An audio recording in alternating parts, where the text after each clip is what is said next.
Depuis le début des années 1980, à travers le monde, des centaines de figures mystérieuses ont été découvertes dans des champs de céréales. Si certains n'y voient que d'habiles supercheries, d'autres en revanche y devinent un message secret, une volonté non humaine de communiquer avec nous. On raconte que les plantes recueillies dans certains de ces cercles céréaliers présentaient d'importantes modifications au niveau de leur ADN. Certains auraient même réussi à filmer l'apparition de l'une de ces extraordinaires figures. Si ces images sont authentiques, le phénomène des cercles céréaliers se mérite une place de choix au cabinet des curiosités extraterrestres.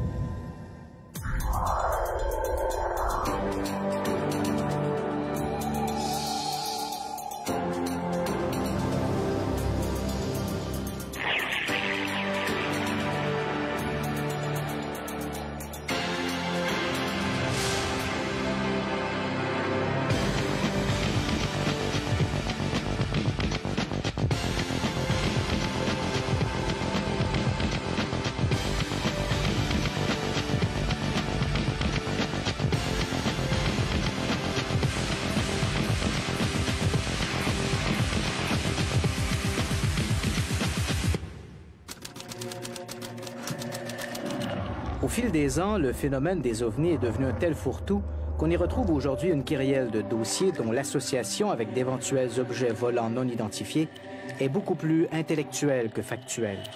C'est le cas par exemple des cryptides, des créatures étranges dont les incursions dans notre monde ont donné lieu à des témoignages tout à fait incroyables. 1990. Du jour au lendemain, l'île de Porto Rico devient le terrain de chasse d'un prédateur sorti tout droit d'un roman de Lovecraft. La créature s'attaque principalement au petit bétail, moutons, poulets et chèvres, dont elle abandonne les carcasses complètement exsanguées, d'où son nom de Chupacabras, qui signifie littéralement le suceur de chèvres. Au dire des témoins, la créature ressemble à une sorte de gargouille de 1,50 m de haut, avec des ailes membraneuses, des griffes acérées et d'immenses yeux rouges et brillants. Alors, le Chupacabras, quelle que soit sa réalité phisique, très hypothétique d'ailleurs, appartient beaucoup plus au phénomène fortéen ou encore à la cryptozoologie qu'à l'ufologie. Il n'y a en fait aucun lien direct avec les ovnis. Essentiellement, il s'agit d'une sorte de créature. En fait, on peut retrouver ce genre de créature dans la littérature fortéenne, comme par exemple le diable du Jersey, dont les apparitions remontent au début du XXe siècle. Les caractéristiques générales du diable du Jersey étaient presque identiques à celles du Chupacabras. Il s'agit donc d'une créature particulièrement cruelle. Il faut dire que Chupacabras signifie suceur de chèvre, une créature donc qui supposément attaque les animaux pour boire leur sang. Tout cela a commencé à Porto Rico il y a quelques années. Avant cela, si on recule dans la littérature portoricaine, on retrouve dans les années 1970 un personnage très sérieux, le fondateur de l'ufologie portoricaine, Sebastián Robio Lamarche, qui a évoqué de nombreuses affaires étranges survenues dans les Caraïbes. Et parmi ces histoires, il a mentionné une vague d'attaques survenue à l'époque à Porto Rico et attribuée à une créature surnommée le vampire de Moca. Le vampire de Moca était une version plus sobre du Chupacabras. La créature n'avait pas toutes ses piques sur la tête. Mais si vous comparez les dessins, il s'agissait du même genre de créature. Il semble donc y avoir quelque chose de réel dans ces histoires. Mais l'affaire s'est amplifiée. Vous avez cette incroyable vague sociale que vous pouvez suivre vers le sud. L'affaire a commencé à Porto Rico, où elle a été très médiatisée, puis elle a gagné le Mexique, où encore une fois, grâce à des gens comme Jaime Maussan et d'autres, elle a joui d'une incroyable publicité. Et par la suite, elle a continué sa progression vers le sud. Et au Chili, cette vague a pris des proportions tout à fait grotesques. On a même été jusqu'à prétendre qu'il y avait un nid de Chupacabras. On peut retrouver tout cela sur un site internet très sensationnaliste entretenu par un groupe d'ufologues chiliens et aussi dans les journaux à sensation. Un nid de Chupacabras, donc, qui aurait été bombardé par l'armée de l'air chilienne. Il y a quelques années, alors que j'enquêtais sur place, j'ai parlé à de nombreux témoins qui avaient vu cette créature. Une créature qui a d'ailleurs été vue par des dizaines de témoins et dans certains cas simultanément. La créature est capable de voler, elle atterrissait sur le toit de leur maison et les terrorisait.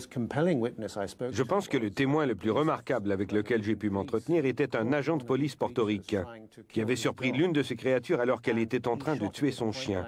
Avec son 357 Magnum, il a alors fait feu sur la chose à bout portant avec des balles explosives. Croyez-moi, ces balles font généralement beaucoup de dommages. Elles n'ont toutefois pas tué le chupacabras, mais elles l'ont sans doute privé de son dîner. Il a perdu beaucoup de sang et des échantillons ont été recueillis par les médecins de la police portoricaine. J'ai obtenu beaucoup de soutien de la part des agents de la défense civile portoricaine qui m'ont permis de rencontrer leurs policiers. En ce qui me concerne, cette créature est bel et bien réelle. J'ignore d'où elle vient, mais elle semble être un collecteur de sang.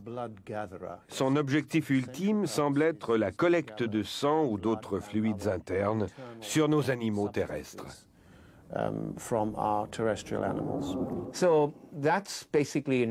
Voilà, en quelques mots, c'est tout ce que je peux dire au sujet du chupacabras. Je pense qu'il y a peut-être quelque chose de vrai dans ces histoires, comme dans l'affaire du vampire de Mocha d'ailleurs. Initialement à Porto Rico, il y a eu des rapports établis par un vétérinaire.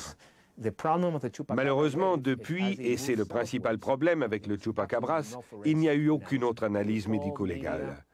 Tout n'a été qu'une affaire de médias et de témoins. Certes, il y avait bel et bien des poulets morts et d'autres animaux, mais tout cela peut s'expliquer par la présence de prédateurs naturels. Et même si ces affaires étaient réellement inexplicables, le problème de l'absence de rapport de pathologie se poserait quand même. Lorsqu'il est question d'animaux mutilés, quels qu'ils soient, vous avez absolument besoin d'une analyse médico-légale de la carcasse. Sinon, ce n'est pas sérieux. À la fin des années 1990, alors que l'affaire du chupacabras prend de plus en plus d'espace dans la littérature ufologique, et ce même si son lien avec les ovnis demeure hautement spéculatif, une autre créature va venir ajouter au régal des amateurs de mystère. Cette nouvelle apparition a pour théâtre Varginha, un petit village de l'État de Minas Gerais à quelques 320 km au nord-est de Rio de Janeiro, au Brésil. Je pense que l'un des cas les plus importants des années 90 concerne une créature qui aurait été capturée par des agents du département des incendies et des militaires à Varginha, au Brésil.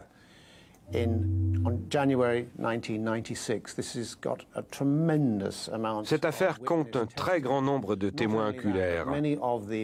Qui plus est, plusieurs des militaires impliqués ont accepté de témoigner publiquement, ainsi que le personnel médical qui aurait pris soin de la créature. Cette affaire a commencé une journée de janvier 1996. Deux jeunes filles, en fait 3 témoins, ont vu une étrange créature recroquevillée, peut-être même blessée. Une très étrange créature. Éventuellement, pour rester bref, des agents du département des incendies et des militaires se sont amenés avec des filets pour capturer la créature. Puis une autre créature a été capturée ailleurs. Elles ont été amenées par les militaires dans un hôpital, puis dans un autre hôpital, où les 2 créatures ont été examinées. L'une d'elles est décédée et a été autopsiée par le docteur Badan Palhares, lequel a refusé apparemment que son nom soit dévoilé publiquement. Quoi qu'il en soit, je reste convaincu qu'il est bien le médecin qui a fait cette autopsie. Ces détails ont été publiés dans un livre au Brésil. J'ai moi-même écrit les détails de cette histoire dans mon livre Unearthly Disclosure. C'est vraiment une histoire extraordinaire. On pourrait la qualifier de Roswell brésilien. Mais à la différence de Roswell, cette affaire est toute récente. Et il y a de nombreuses personnes qui d'ici peu pourraient en parler publiquement. L'explication officielle est que tous ces témoins étaient causés par un couple de nains dont la femme était enceinte et par un autre nain qui essayait de se mettre à l'abri de la pluie. Pour moi, l'explication officielle de l'armée brésilienne est tout à fait ridicule. À propos de l'affaire de Varginha, cette histoire, si ma mémoire est bonne, remonte à 1996. Encore une fois, si vous vous référez aux rapports originaux, c'est une affaire qui pourrait être qualifiée de rencontre rapprochée du 3e type. Il y avait initialement ces 3 jeunes filles des quartiers pauvres de Varginha qui ont raconté avoir vu cette créature. Cette histoire est peut-être vraie.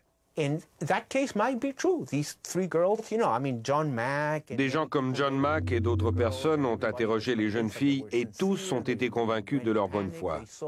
Elles se sont enfuies paniquées en voyant cette créature nue qui courait dans tous les sens. Puis à partir de là, l'histoire est devenue fantastique. Elles auraient appelé le service des incendies qui se serait rendu sur place où des agents auraient capturé le soi-disant extraterrestre à l'aide de filets et de bâtons. Il s'agit probablement de l'extraterrestre le plus primitif de toute l'histoire de l'ufologie. Il courait nu, il a été capturé avec des filets et n'avait aucun équipement, pas d'uniforme, rien. Même si quelque chose a réellement été capturé, je pense qu'il s'agissait probablement plus d'un être appartenant à la cryptozoologie qu'à l'ufologie. Mais peut-être à cause de Roswell, de la zone 51 et de tous ces autres mythes qui jouissaient à l'époque d'une incroyable publicité, on a commencé à avoir des copies de l'affaire de Roswell un peu partout à travers le monde. Je me souviens qu'il y a eu un Roswell polonais et un Roswell chilien, mais la plupart de ces histoires n'ont pas connu de succès. Cependant, l'affaire de Virginia est devenue très populaire. Du récit initial de ces trois jeunes filles, l'affaire a dégénéré en une histoire de soucoupe écrasée et d'autopsie d'extraterrestres sous la tutelle des forces armées américaines. Le grand jeu, quoi. Mais à ma connaissance, rien de tout cela n'a jamais été bien documenté. Les ufologues brésiliens étaient désireux, eux aussi, d'avoir leur histoire de soucoupe écrasée, et ils ont vite sauté sur cette affaire. La grande ménagerie de l'extraordinaire fourmille de créatures cauchemardesques. Il y a certes le Chupacabra célèbre de Virginia, mais que dire aussi du Mothman, du monstre de Flatwood ou encore du démon de Dover. Le problème avec ces nombreuses histoires de créatures inconnues, c'est qu'elles ne sont appuyées que par très peu, voire par aucune preuve physique. Elles constituent un ensemble plus ou moins crédible et hétéroclite de récits et de témoignages. Hélas, il n'existe aucun document officiel confirmant ou infirmant la réalité de ces affaires, pas plus qu'il n'existe de photographies ou de films crédibles montrant l'une ou l'autre de ces créatures. Dans les premiers jours de l'affaire du Chupacabras, un vétérinaire de Porto Rico, le Dr Carlos Soto, a bien confirmé que les prétendues victimes du monstre avaient été tuées par un animal étrange, un prédateur inconnu de la faune locale. Malheureusement, ces analyses n'ont jamais fait l'objet d'une contre-enquête. Pour l'heure, ces créatures étranges demeurent des locataires d'une invraisemblable ménagerie, celle du cabinet des curiosités.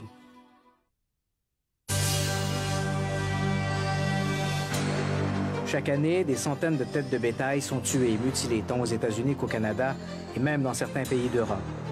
Évidemment, la plupart de ces décès sont attribuables à des prédateurs comme des loups, des coyotes et même à certains oiseaux charognards comme des busards. Mais au-delà de ces constats, il existe toute une série de mutilations qui ne s'expliquent pas aussi aisément. Dans ces derniers cas, on parle d'animaux qui auraient été amputés de plusieurs organes comme l'anus, l'appareil reproducteur, les yeux et les oreilles. Ces ablations auraient été exécutées avec une précision chirurgicale. Enfin, dans de nombreux cas, les animaux, surtout les bovidés, auraient littéralement été vidés de leur sang. Ces mutilations sont d'ailleurs si intrigantes que certains n'hésitent pas à les attribuer aux extraterrestres. Le phénomène des mutilations animales est très inquiétant. J'ai pu voir par exemple des rapports très détaillés réalisés par l'Institut national pour la découverte scientifique aux États-Unis, incluant des rapports d'analyse médico-légale montrant supposément de très inhabituelles coupures, peut-être le résultat d'une incision au laser. Apparemment, il n'y avait aucune trace de prédation sur les carcasses. Et enfin, on mentionne la possibilité que les corps aient pu être exsangues. Que signifie tout cela? Je l'ignore. Durant mon mandat de 3 ans à étudier les ovnis, j'ai contacté des gens attachés à notre ministère de l'Agriculture, des Pêches et de l'Alimentation pour voir si nous aussi avions ce genre de mutilation animale.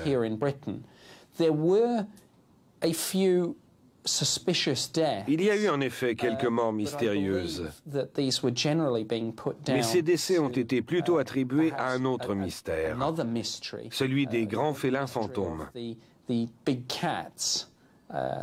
grands prédateurs qui apparemment entraient les terres de Grande-Bretagne, des lynx, des panthères et même des lions qui auraient été vus en liberté.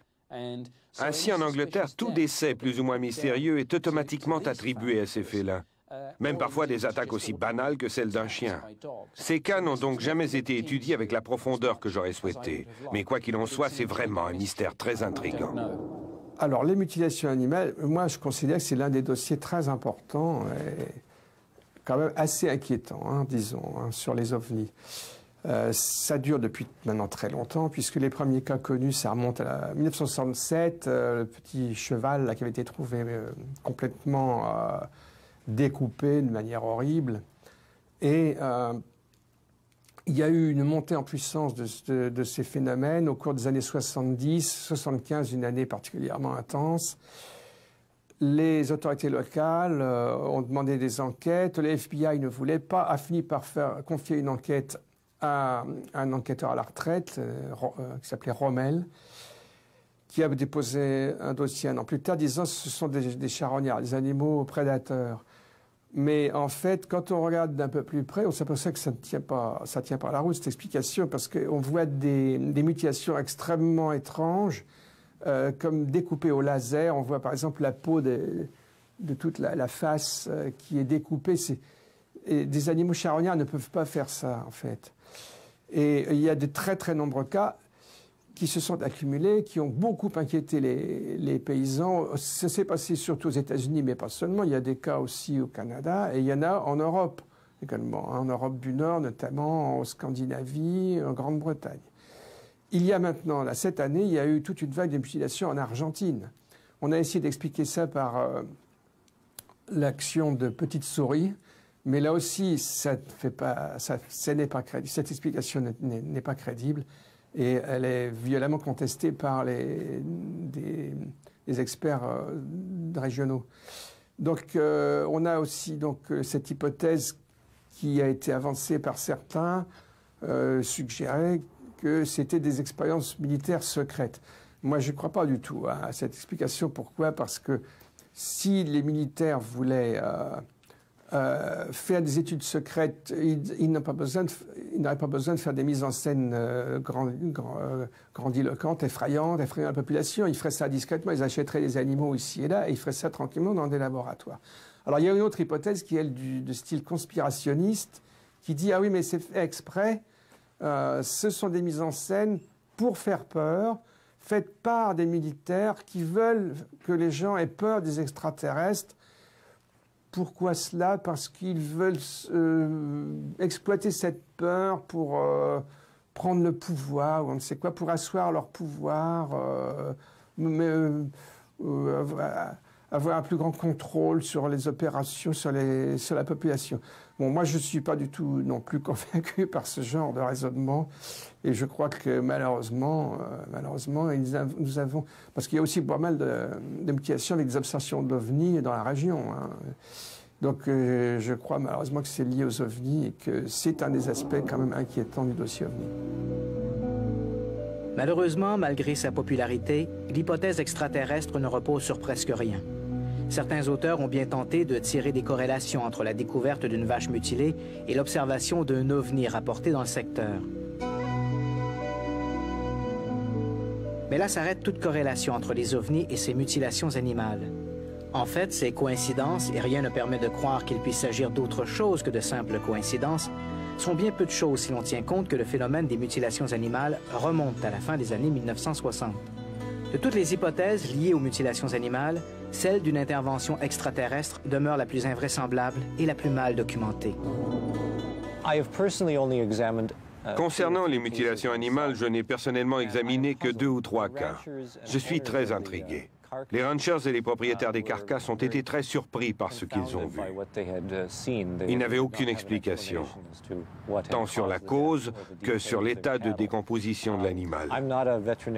Je ne suis pas un spécialiste, j'ai donc dû m'en remettre aux experts en pathologie animale. Et lorsque j'ai parlé à l'un d'eux à propos de ce qui avait été observé, il était d'opinion que ce qui avait été trouvé n'était rien d'autre que des restes d'animaux morts de façon naturelle ou encore victimes de prédateurs. Ils n'ont rien vu de très concluant. Aujourd'hui, il y a en Alberta un excellent enquêteur du nom de Fernand Belzile, qui est lui-même un rancher de bonne réputation et qui connaît bien ce qui peut arriver au bétail. Il a vu un grand nombre de ces carcasses et il est convaincu qu'il y a plus dans les mutilations animales que de simples attaques par des prédateurs ou des morts naturelles. En ce qui me concerne, je ne vois toujours pas de relation entre ce phénomène et celui des ovnis. Mais je crois qu'il s'agit d'un phénomène intéressant et qui mérite d'être étudié. Je souhaiterais néanmoins voir davantage de pathologistes s'impliquer, parce que pour l'instant, la plupart des personnes qui mènent ces enquêtes sont des ufologues qui n'ont, hélas, aucune formation dans ce domaine. Or, je pense que les gens qui font ces expertises doivent avoir cette autorité. Dans une autre perspective, la possibilité qu'il puisse s'agir de l'œuvre de petits groupes se livrant à des sacrifices d'animaux doit elle aussi être écartée. Dans l'ensemble, les groupes sataniques qui se livrent à de tels sacrifices favorisent des petits animaux, des chiens, des chats et bien entendu des chèvres et des boucs. Si les mutilations sont à mettre au compte d'intervenants humains, il faut regarder ailleurs que dans les sectes. Pourrait-il alors s'agir d'une vaste opération secrète orchestrée par les autorités?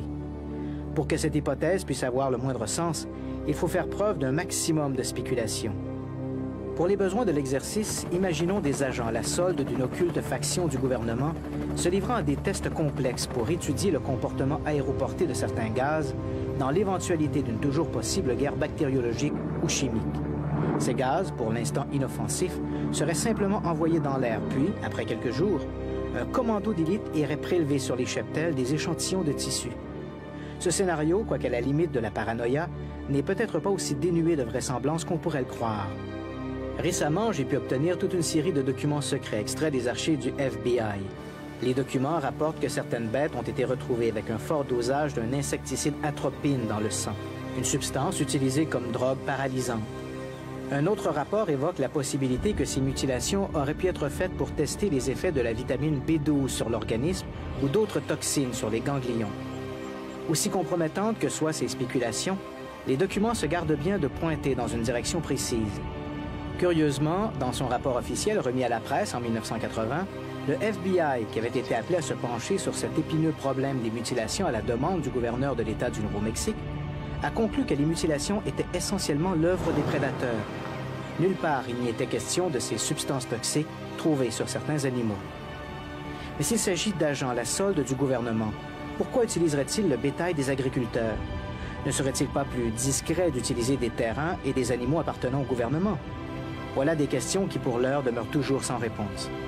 Des interrogations qui, à n'en pas douter, continueront d'alimenter les plus folles rumeurs de conspiration. Au début des années 1980, un nouveau phénomène étrange va devenir la marotte des ufologues, les cercles céréaliers ou crop circles. Initialement, on ne parle que de cercles de dimensions inégales découverts au petit jour, sculptés à même les champs de culture. Les plants ont visiblement été couchés sans que les tiges ne soient brisées. Une curiosité qui, dit-on, exclut toute possibilité de mystification. Étrangement, le phénomène semble à peu près exclusif au sud de l'Angleterre.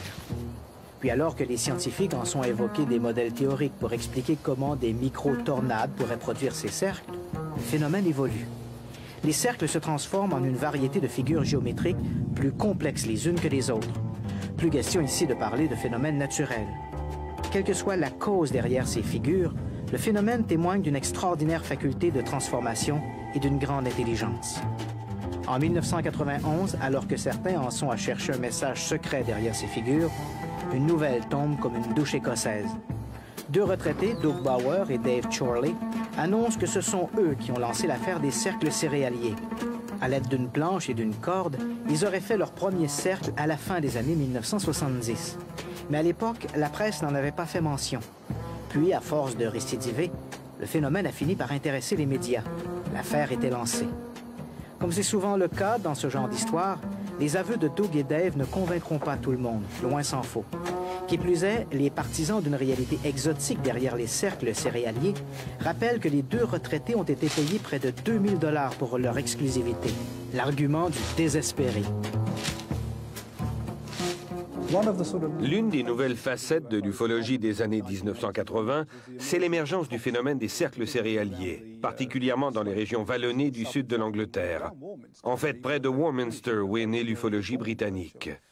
Bien sûr, ce phénomène a également été rapporté dans d'autres pays. C'est un phénomène très populaire. Il a même été adapté pour la première fois au cinéma dans le film Signs. C'est un phénomène qui a été l'objet de bonnes enquêtes. J'ai moi-même passé 2 ou 3 ans à étudier ces cercles céréaliers un peu partout dans le sud de l'Angleterre, ainsi qu'en Suède, alors que j'y travaillais en compagnie de chercheurs suédois.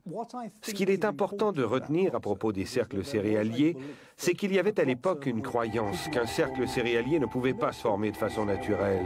Il y a même encore des gens qui continuent d'affirmer que les plantes sont pliées d'une manière particulière, ou qu'elles poussent d'une façon si anormale que l'explication d'un simple pliage mécanique ne peut pas être retenue. Puis il y a eu toute une série de tests menés entre autres par le journaliste John McNish de la BBC. Il s'est rendu dans un champ avec des gens qui avaient avoué être les responsables de certains cercles céréaliers, le fameux duo Doug et Dave. Il les a défiés de reproduire toutes les caractéristiques évoquées par les croyants pour justifier l'authenticité d'un cercle. McNish leur a demandé de faire une ligne droite sur 400 mètres, ils en ont fait une de 800 mètres. Ce qui ressort de cet exercice, c'est que même si un cercle avait réellement été fait par des micro-ondes ou par un ovni, le fait n'en resterait pas moins que ces gens ont été tout à fait capables de créer de parfaits cercles céréaliers.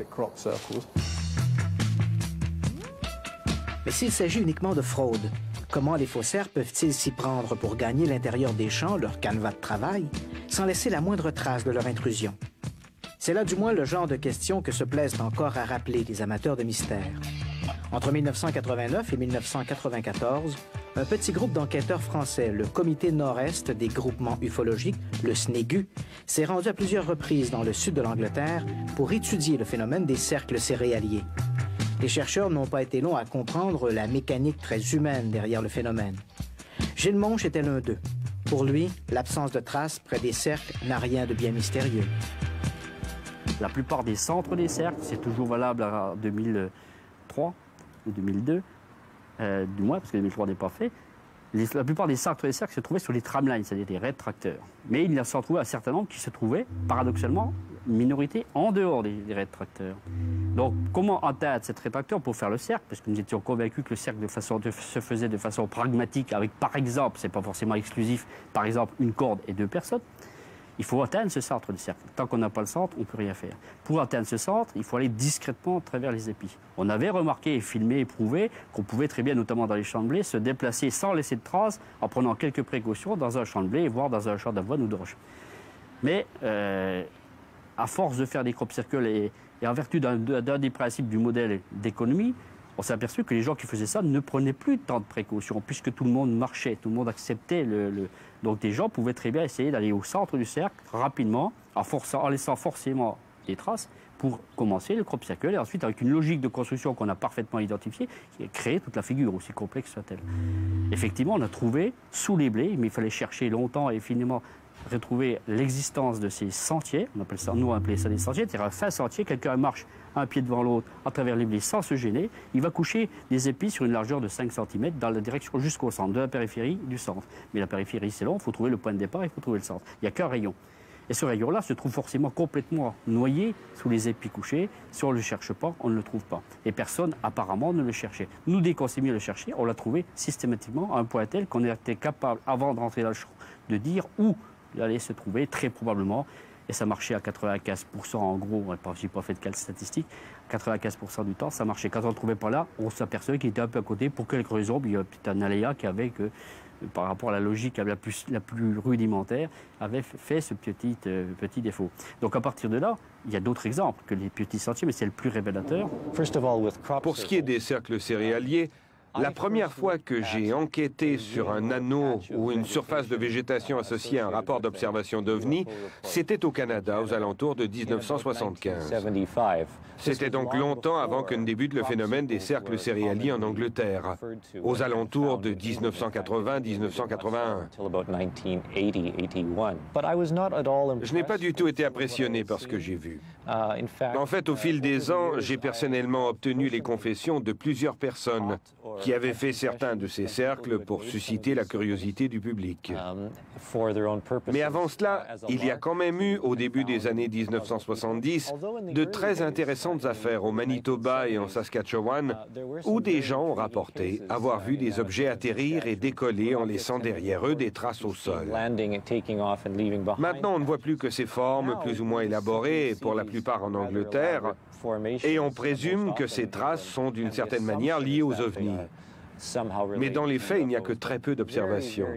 Je serais tenté de dire que nous sommes ici en présence de deux phénomènes tout à fait distincts. Il y a les cas où des gens observent un engin se poser et laisser des traces au sol, et puis il y a ces histoires de formation très élaborées et très complexes au niveau mathématique, mais qui restent à la portée des fraudeurs. Je pense que la preuve est faite que des arnaqueurs font des cercles céréaliers un peu partout à travers le monde. Évidemment, je ne parle pas d'un ou deux individus, mais de très nombreuses personnes. Plusieurs d'entre elles ont d'ailleurs avoué publiquement comment elles s'y étaient prises. Je pense que le phénomène des cercles céréaliers n'est pas un vrai phénomène de type ovni, si je peux utiliser le terme vrai dans ce genre de contexte.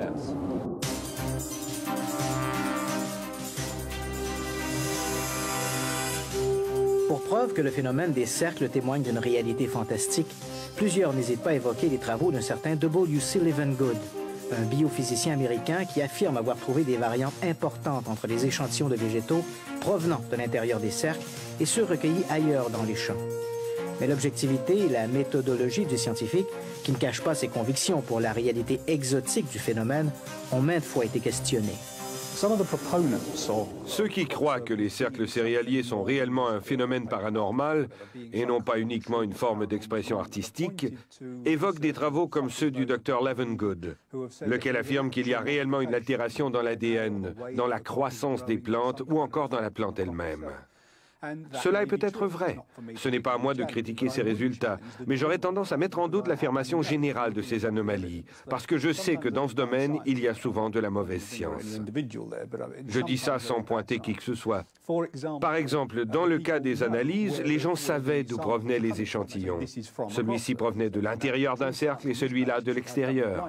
Or, en science, ce genre de test doit être fait à l'aveugle.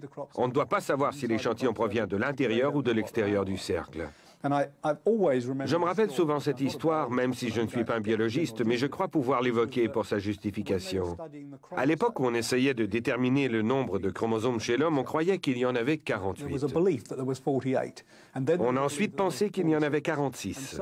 Puis les scientifiques sont retournés à leur microscope, ont regardé les chromosomes et les ont comptés. Et ils en ont compté 46. Puis quelqu'un a dit non, si vous les comptez correctement, vous en compterez 48. Et lorsqu'ils ont compté de nouveau, ils en ont compté 48. Preuve que même les scientifiques ne voient parfois que ce qu'ils veulent voir. Eux aussi peuvent être aveuglés par leurs croyances. Je crois que dans le dossier des cercles céréaliers, très peu de gens ont abordé ce phénomène de façon tout à fait neutre. Ceux qui acceptent d'analyser les échantillons sont souvent des sceptiques qui veulent prouver qu'il n'y a rien d'anormal, ou au contraire des croyants qui veulent prouver leurs prétentions. À mon avis, il n'y a eu aucune bonne analyse scientifique effectuée sur ces échantillons. Et s'il y en avait eu, je ne crois pas qu'ils auraient été très significatifs pour démontrer la réalité exotique du phénomène. Mais avec de la bonne science, il serait peut-être possible de prouver qu'il y a ou qu'il n'y a pas d'anomalie.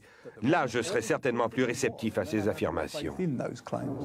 Dans les crop circles, nous pouvons observer par le passé, et c'est toujours valable maintenant, d'énormes défauts dans la fabrication, à condition de chercher ces défauts, alors qu'on pourrait penser qu'un phénomène un petit peu extraordinaire ou supérieur à l'intelligence purement humaine pourrait se permettre de faire quelque chose de vraiment géométriquement parfait. Or, la perfection géométrique est loin d'être le cas, d'être présente dans les crop circles. Ça, c'est le premier point. Le deuxième point, c'est que nous avons prouvé que dans l'état actuel, les nœuds, même les épis pliés à la base, sont tout à fait faisables et de l'ordre d'une technologie humaine rudimentaire. Ce qui serait beaucoup plus troublant, c'est de trouver des champs dans lesquels les épis seraient couchés non pas à la base et au premier nœud, mais au sommet. Simplement comme ça. Ça, ce serait très difficile à faire par des hommes. Ou faire en sorte que les épis, au lieu d'être couchés dans un sens ou dans l'autre, puisque ça tourne, ça veut dire que le phénomène est capable de coucher dans la direction qu'il veut. Pourquoi ne pourrait-il pas faire en sorte que les épis s'enchevêtrent les uns dans les autres de façon très complexe, tout aussi facilement? Ça, ce serait très difficile à faire pour une technologie humaine, surtout rudimentaire. On pourrait aussi imaginer qu'au lieu d'avoir un crop circle en creux dans un immense champ, on ait le relief et tout le reste du champ soit plié. Pour une technologie supra-humaine ou sans lui donner de qualificatif, je ne sais pas ce que ça pourrait être. On pourrait imaginer des choses comme ça qui seraient beaucoup plus difficiles à imiter et qui ne laisseraient aucun doute sur une origine mystérieuse, sans pour autant dire quelle est cette origine. Aujourd'hui, il se trouve de moins en moins d'amateurs pour défendre la réalité exotique des cercles céréaliers. La technique des faussaires est maintenant bien connue et il apparaît de plus en plus improbable que ce phénomène puisse relever d'une dynamique extraterrestre. Même les films censés montrer la création de cercles par des petites sphères lumineuses se sont révélés, à l'instar des cercles eux-mêmes, d'habiles mystifications. Mais s'il s'agit que de supercherie, quelle est la motivation des faussaires? Notre conviction était qu'il s'agissait, à ce moment-là, de land art, c'est-à-dire d'artistes qui faisaient un certain nombre de figures dans les champs pour se faire plaisir, pour faire une sorte de défi, de compétition peut-être entre différents courants de pensée, et le fait qu'il y ait différentes sortes de formations, différents modèles, différents types de dessins, typologies, qui est dans certains cas ce qu'on a interprété comme des signatures, laissait à penser qu'il y avait une sorte de challenge entre différentes catégories de personnes, peut-être des écoles, puisqu'on avait constaté que quelles sont les personnes qui peuvent faire ce genre de choses. Il faut un minimum de temps libre pendant les vacances, il faut une certaine connaissance de la géométrie, des mathématiques, etc., pour pouvoir faire des choses, une certaine logique, une certaine, je dirais, approche cartésienne d'organisation de ça. Il faut donc un certain minimum, pas un degré très élevé, mais un degré de formation correcte.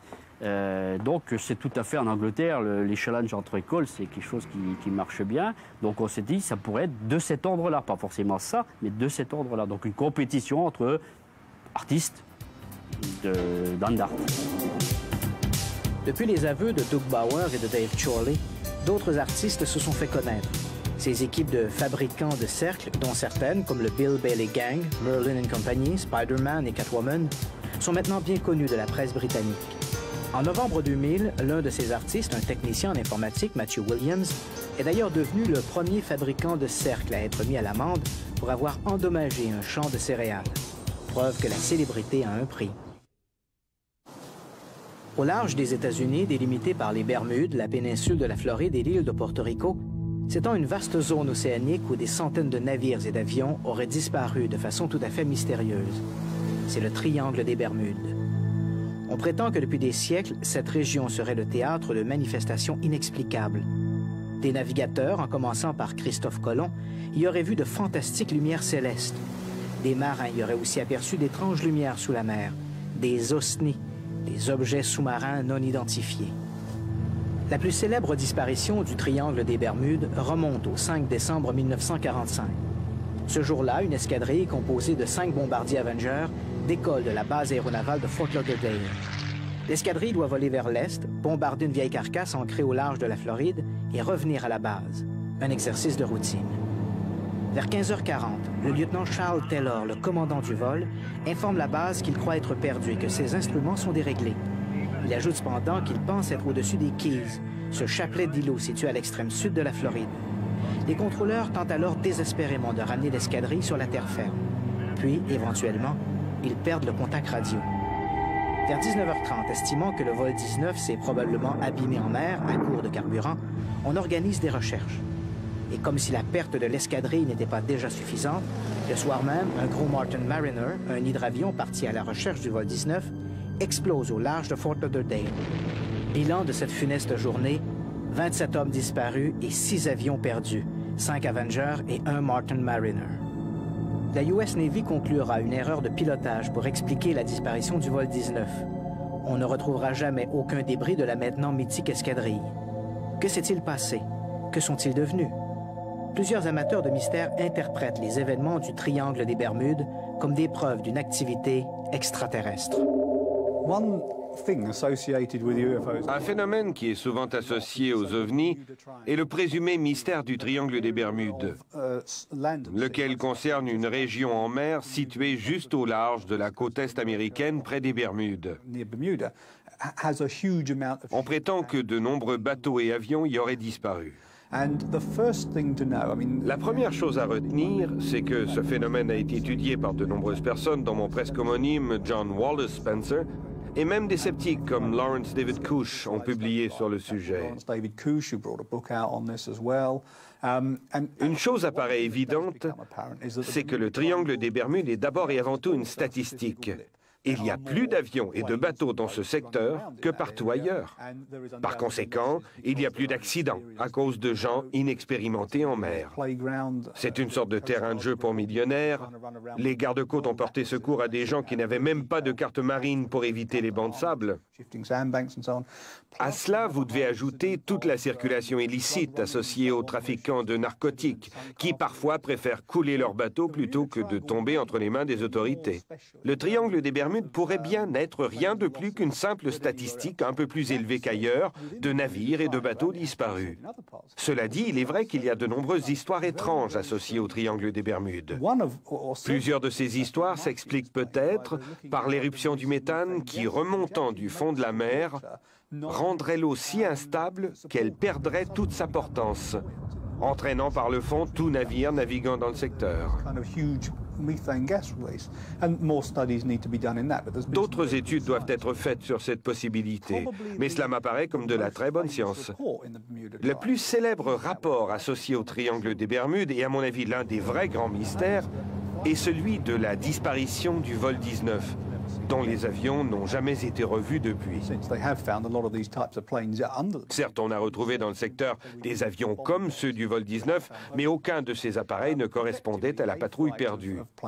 Dans les faits, une escadrille d'avions est sortie, semble s'être perdue, tout en maintenant le contact radio avec sa base. Les pilotes disaient alors que le ciel et la mer paraissaient étranges. Ils ont changé de direction allant par ici, par là, ils n'ont jamais été revus. Ils n'étaient pas des pilotes expérimentés, sauf le commandant du vol qui aurait dû pouvoir les ramener sains et saufs à la base. Bien sûr, il est possible qu'ils se soient simplement perdus, aient brûlé tout leur carburant avant de s'écraser en mer. Mais déjà, à elle seule, cette disparition est assez mystérieuse. Mais ce n'est pas tout. Pour leur porter secours, on a envoyé une équipe de recherche très expérimentée à bord d'un Mariner, un hydravion. Cet appareil n'est pas revenu non plus. L'avion a très certainement explosé. Pour moi, c'est une coïncidence beaucoup trop extraordinaire. Ces événements nécessitent une meilleure explication. Une des possibilités, bien sûr, pourrait être qu'il y avait alors de très importantes anomalies magnétiques qui auraient pu affoler les boussoles, puis ultimement provoquer l'explosion des réservoirs d'essence du Martin Mariner, qui, il est vrai, était reconnu pour éprouver des problèmes de sécurité. Mais tout cela nous indique qu'il semble y avoir effectivement dans le triangle des anomalies géologiques. Je ne crois pas que le triangle soit ce mystère que l'on prétend, mais il y a néanmoins des choses étranges qui s'y sont produites. Il y a peut-être réellement quelque chose.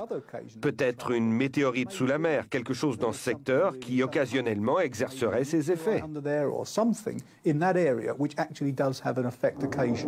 Il y a tout un mythe qui a été entretenu autour du triangle des Bermudes. Il y a les livres best-sellers de Charles Berlitz ont beaucoup fait pour ça.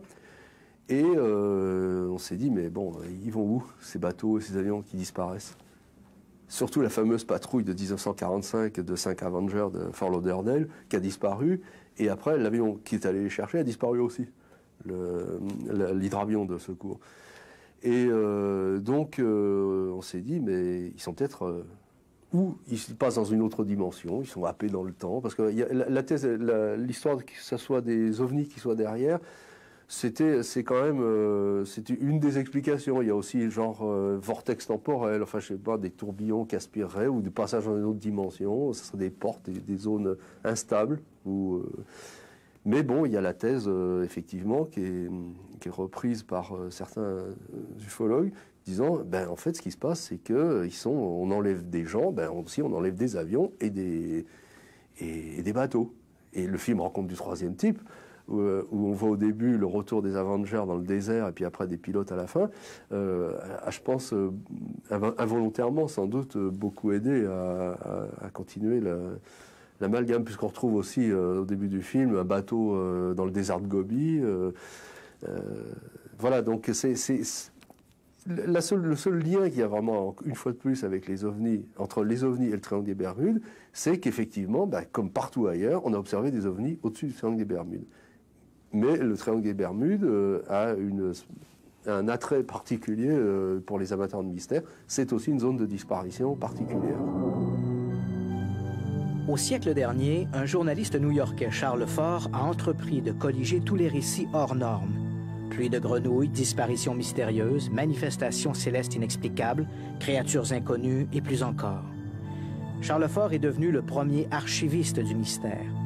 Incidemment, c'est en son honneur que les chercheurs regroupent aujourd'hui l'ensemble de ces manifestations sous le vocable de phénomènes fortéens.